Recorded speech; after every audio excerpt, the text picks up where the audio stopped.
yung kanila, talagang ginagawa nila yan. Propaganda yan. They will bombard the public with publicity that the vice president is, anong tawag nito, umiiwas. Kasi gusto na talaga nilang ipahiya ang vice presidente. Wala naman sila ibang layunin eh. Jay, ito pag-usapan na natin. Siyempre, itong nagpapatuloy pong pagdinig ng Kamara, hinggil nga po dito sa impeachment complaints laban kay Vice President Sara Duterte. At ilan nga po sa mga mambabatas ay pinapadalo nga itong BP Presidente sa ginagawa po nilang hearing. Kayo hubay pabor doon sa panawagan ng mga ilang kongresista? At talagang hindi hinto ng panawagan yung mga yung mga maleta beneficiaries. Gusto nila talagang mag-attend si Vice President Sara Duterte kasi yun naman talaga ang pakay nila na pag umattend ipapahiya nila ng gusto. Masyado ng bistado yung bulletin nila para hindi maintindihan ng pangalawang pangulo yung kanilang anong tawag ito? Masamang layunin.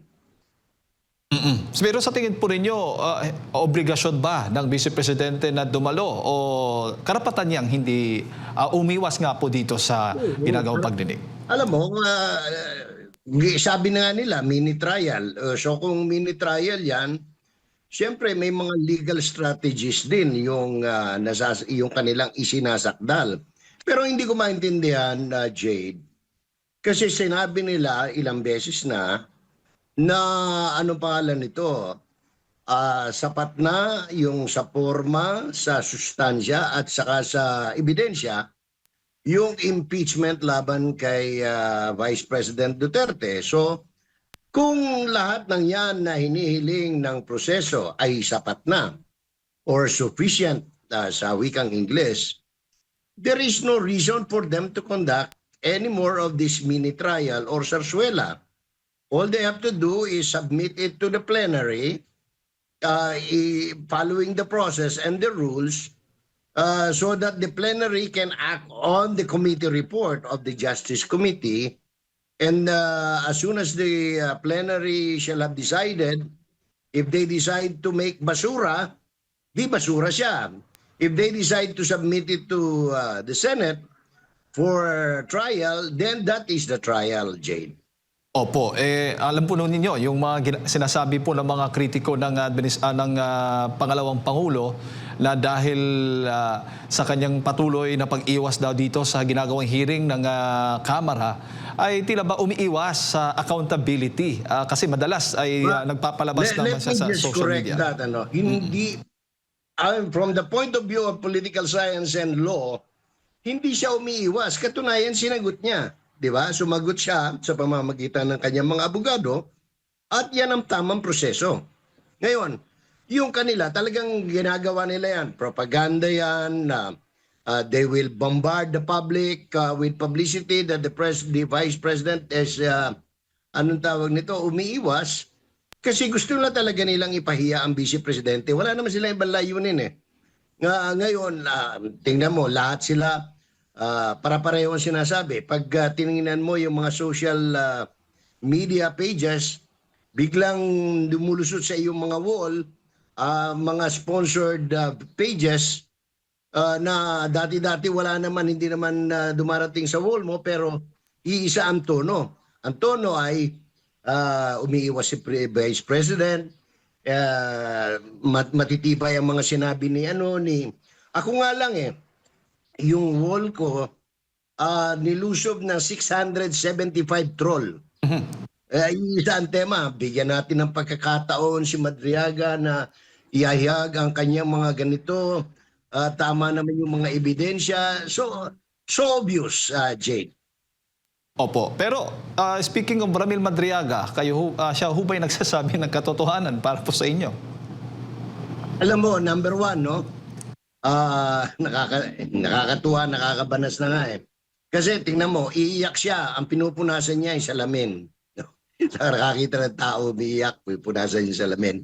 Pangalawa, ako sa tagal ko sa JUCRA, no? Sa Justice and Court Reporting, karamihan, siguro mga 95% ng mga witness na umiyak sa loob ng korte, nagsisinungaling, no? You ask any judge, any litigation lawyer or court staff, they will tell you the same, no? Yan ang mga observations namin ever since eh. Tapos pangalawa, paano mo naman paniniwalaan ang isang kidnapper at isang mamamatay tao, no? Remember, he's facing, meron silang napatay na pulis. Pulis pa, kaya ako nung dumating siya rin at gwardyado ng mga naka-uniforme, hindi ko alam kung talagang pulis sila o NBI. Pero nakakaano ba, what is so ironic, ang pinatay pulis, pagkatapos ang nagbabantay sa kanya, pulis din, di ba? So, walang kaduda-duda na si Madriaga ay hindi ka panipaniwala. No, saan ka naman maniniwala? Number 5 most wanted sa PNP. Tapos considered most dangerous. Pagkatapos gagawin mong witness. Ano ka ba? Oh. Opo. At sa April 22 nga, araw ng Miyerkules yan, ay magpapatuloy nga itong hearing ng Kamara hinggil sa impeachment complaints laban sa Vice Ay, President. itutuloy nila yan. Pero, Itutuloy nila yan. Kasi yun naman ang kanilang bakay talaga na tuloy-tuloy lang yung vilification campaign because they don't have an evidence eh. Mismo nanggaling na yan kay Congressman kay Pastor Abante, no? Kay Benny Abante, na ang talagang pakay lang nila is makapamingwit ng ebidensya. Dahil Opo. wala nga silang ebidensya. O puro rehash yung kanilang, anong pangalan nito, yung kanilang complaint. At saan ka nakakita na ang mismong committee was supposed to be anong tawag nito, sila ang maghihimay kung may probable cause. Sila ang naghahanap ng ebidensya para dun sa complainant. Di ba? Dapat doon kasi pag nag-submit ka ng kaso, ordinarily, pag nag-submit ka ng complaint sa DOJ, sa prosecution, sa piskal, isasubmit mo lahat ng ebidensya para pag in-evaluate ng piskal yan, katulad ng Justice Committee, malalaman niya kung i-dismiss ba yan o isasampa sa korte. Ganun lang po yun kasimple. Huwag nating gawing bobo ang Pilipino sapagkat matalino ang Pilipino. No? opo. So, ayan, nagsasabi na nga sila, wala sila ebidensya. That's why they are going into a fishing expedition. That is the very reason why Attorney Torion, Attorney Delgra, Attorney Luna and company, and then later on, the lawyer, the Vice President himself, filed the case before the Supreme Court because this is no longer within the constitutional processes of handling impeachment proceedings against impeachable officers. Opo.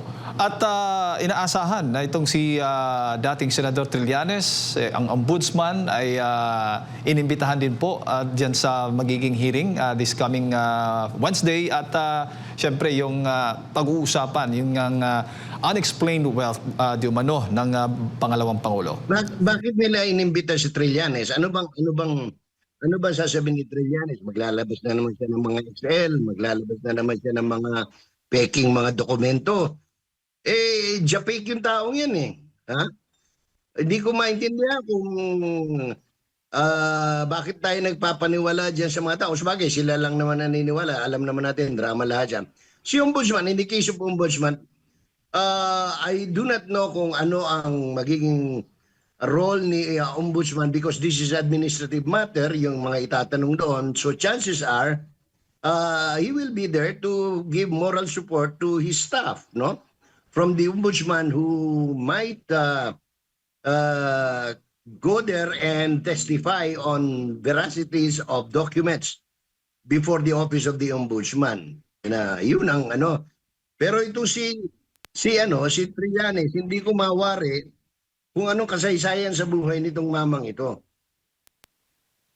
Opo. Bago ko pasok kay Partner Admar, Sir Jay, sa tingin po ninyo, ito ngang ginagawang impeachment hearing ng laban kay Vice President Sara Duterte ay gusto ng publiko na maipagpapatuloy? Sa mata ba ng publiko ay pabor sila na ipagpatuloy ito o ayaw po nila, hindi pabor? Marami pong hindi sang-ayon po sa ginagawang impeachment laban sa Vice President. Alam mo, kung tatanungin mo yung congressman, sasabihin nila pabor ang tao. Pero mismong pag pumunta ka sa on the grounds, and nagsabi na nga si Vice Chairman ng Justice Committee, si Kit Flores, no? Congressman Flores ng Bukidnon. Sabi niya, trabaho lang kasi ito, Vice Chairman ako, wala akong choice kundi gawin ito, no? Ito yung proceedings na siguro, hindi naman niya masabi-sabi na pag-utusan lang. Pero siya, malinaw ang sinabi niya. Almost 100% ng mga tao niya doon sa distrito niya are against it. Ayaw nila ng impeachment kasi ang dami natin problema eh. Namamatay na nga sa pila sa ayuda yung mga tao. Pagkatapos impeachment pa tayo. Hindi na halos makabili sa kilong bigas ang ordinaryong Pilipino, impeachment pa rin tayo. Para tayong nakikipaglokohan sa sarili natin. Ang natutuwa lang nito kung sino yung mga sinasabi na nagkamal ng pera, no? At saka malinaw naman ito lahat ng ito nakasulat na Oplan Horus, Oplan Red Wedding, ha? Tanong siguro magandang unang itanong diyan kay Trillanes pag nagpunta si Trillanes diyan sa April 22 ba yan? Anong araw ba yan? Martes, bukas, no? Miyerkules, sir. Hindi. Miyerkules, April 22, yes po. Ang una siguro magandang itanong kay Sunny Trillanes. Oy, Mang Sunny, totoo ba binigyan mo ng 10 million yung asawa ni Madriaga?